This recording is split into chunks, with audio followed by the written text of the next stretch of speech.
فیصلہ آیا ہے سپریم کورٹ آف پاکستان کا مخصوص نشستوں کے حوالے سے. آپ نے اس حوالے سے ایک سٹیٹمنٹ دی تھی کہ اس فیصلے کے بعد پی ٹی آئی کے اندر ایک فارورڈ بلاک بنتا ہوا نظر آ رہا ہے. ایسا گمان ہو رہا ہے کہ آپ کو معلوم تھا کہ فیصلہ کیا آنے جا رہا ہے؟ بسم اللہ الرحمن الرحیم. پہلی بات تو یہ ہے کہ آج کا جو سپریم کورٹ کا فیصلہ ہے، میں ایک پاکستانی کی حیثیت سے، ایک پولیٹیکل ورکر کی حیثیت سے، ایک پولیٹیکل کمنٹیٹر اور ایک تجزیہ نگار کی حیثیت سے میری اس پہ رائے یہ ہے کہ یہ ایک پاپولر فیصلہ ہے، قانونی اور آئینی فیصلہ نہیں ہے. قانون اور آئین تو بہت کلیئر ہیں کہ الیکشن ایکٹ 2017 اور پاکستان کے آئین کی جو شقیں ہیں اور دفعات ہیں اور کیا کہتے ہیں آرٹیکلز ہیں، اس کے اندر کلیئر کٹ لکھا ہے کہ جو پارٹی جو ہے نا وہ ایک مخصوص ٹائم ہوتا ہے. ہم نے الیکشن لڑتے ساری زندگی گزری ہے. 25 سے 30 دن پہلے کا ایک لاسٹ ٹائم ہوتا ہے لسٹیں جمع کرانے کا تمام پولیٹیکل پارٹیز کو، کہ آخری تاریخ ہے جی یہ کوئی 25 یا 30 دن پہلے الیکشن کے ہوتی ہے کہ آپ نے اپنی اسپیشل سیٹوں پہ اقلیت اور خواتین کی آپ نے اپنی لسٹ جمع کروانی ہے. جو لسٹ جمع نہیں کروائے گا، آئین اور قانون یہ کہتا ہے کہ وہ ایلیجیبل ہی نہیں ہوتی وہ پارٹی کہ وہ کلیم کر سکے کہ ہمیں مخصوص نشستوں دی جائیں. پہلی چیز.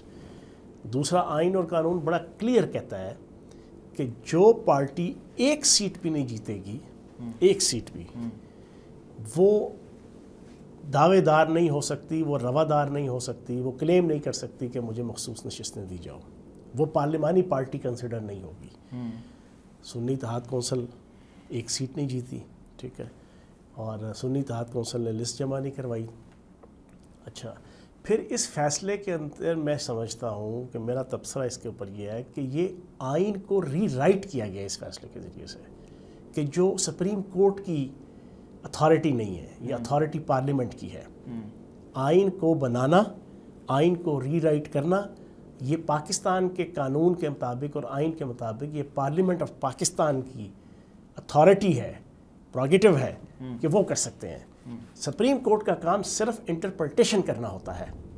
انہوں نے، میں آپ کو ٹوک رہا ہوں، انہوں نے اپنے فیصلے کی تشریح ہی ایک طرح سے کی ہے. جس طرح آپ نے کہا کہ انٹرپریٹیشن کرنا ہے، وہ یہ کہہ رہے ہیں کہ الیکشن کمیشن نے جو سپریم کورٹ آف پاکستان کا بلے کے انتخابی نشان سے متعلق فیصلہ تھا، اس کی صحیح درست تشریح جو ہے وہ نہیں کر سکے. تو آپ سمجھتے ہیں کہ الیکشن کمیشن کے اوپر سارا بوجھ ڈال دیا؟ ان کا کام تو نہیں تھا الیکشن کمیشن کا.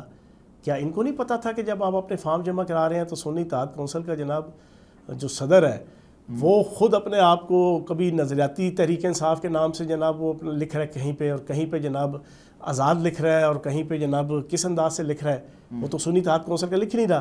پھر کس نے ان کو کہا کہ جناب جب آپ سے بلہ انتخابی نشان لے لیا، میں نے 5 دفعہ فارم جمع کروایا اپنی لائف میں الیکشن کے لیے، آپ اس میں انتخابی نشان آپ نے نہیں لکھنا ہوتا، آپ نے لکھنا ہوتا ہے کہ آپ کی وابستگی کس پارٹی سے ہے.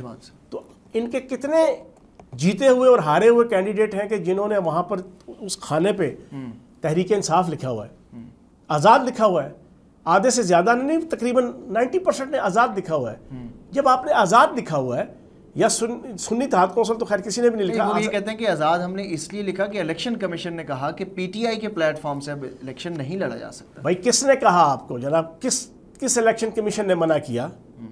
آپ جناب ہر قسم کی غنڈہ گردی اور بدماشی کر کے آپ جناب آڈیو ویڈیو اور ڈاکومنٹری پروفس آپ کے موجود ہیں قتل و غارت گری اور غنڈہ گردی کرتے ہوئے 9 مئی کے، اور آپ کو عدالتیں بھی اور الیکشن کمیشن بھی الیکشن لڑنے کا رائٹ دے سکتی ہیں، وہ آپ لڑ سکتے ہیں. ورنہ یورپ، امریکہ تو دور کی بات، آپ دنیا کے کسی تھرڈ ورلڈ کے اندر بھی ہوتے تو وہاں پر اس قسم کی دنگا فساد کرنے پہ آپ کو 2 مہینے کے اندر سزائیں ہوتی، جیسے کیپٹل ہلز کے واقعے پہ جنوری 2021 میں امریکہ کے اندر 2 مہینوں کے اندر 1200 بندوں کو ہوئی، حالانکہ وہ ایک واقعہ تھا. آپ کو اس کے باوجود آپ کی ویڈیوز موجود ہیں، آپ کی آڈیوز موجود ہیں کہ آپ جلاؤ، گھراؤ، مار دھاڑ، ریاست کی عزت وقار کا جنازہ نکال رہے ہیں، شہداء کی عزت اور وقار کا جنازہ نکال رہے ہیں، لیکن آپ کو الیکشن لڑنے کی اجازت مل رہی ہے. آپ کو الیکشن کمیشن بھی دے رہا ہے، آپ کو ہائی کورٹ بھی دے رہی ہے، آپ کو سپریم کورٹ بھی دے رہی ہے، آپ کو لوکل جناب دے رہی ہے. آپ سمجھ رہے ہیں کہ پی ٹی آئی کو 9 مئی واقعے کے بعد الیکشن لڑنے کی بالکل اجازت ہی نہیں؟ جن لوگوں کے متعلق آڈیو ویڈیو پروف موجود تھے کہ انہوں نے ریاست کی عزت اور وقار، خیر وہ دوسرا ٹاپک ہو جائے گا، میں پہلے اس کا جواب دے لوں. تو جب اس کی اجازت مل گئی تو اب آپ کہیں کہ الیکشن کمیشن آپ کے منہ میں چوسیاں ڈال کے جناب آپ کو چلائے. اب الیکشن کمیشن ہر پولیٹیکل پارٹی کو جناب وہ آپ کو دودھ کے فیڈر جناب بھر بھر کے جناب لیکٹوجن جناب کہ اس کے اور جناب دوسروں کے جناب وہ ڈال کے دودھ جو ہے نا وہ پلائے کہ ہاں جی پیو تو ہن سیاست سیکھو، تو ہن سیاست کرنا انداز سیکھو، ہن آئین اور قانون کے مطابق اپنے فیصلے کرنا سیکھو. اور بھائی وہ تو پولیٹیکل پارٹیز یہ کرنا ہے. بہرحال اینڈ کنکلوژن یہ ہے کہ یہ آئینی اور قانونی فیصلہ نہیں ہے، یہ پاپولر فیصلہ ہے. یہ سوشل میڈیا، یہ الیکٹرانک میڈیا، یہ عوام کے جذبات کو خوش کرنے کے لیے میری رائے کے اندر یہ فیصلہ ہے، یہ آئین اور قانون کے مطابق یہ نہیں.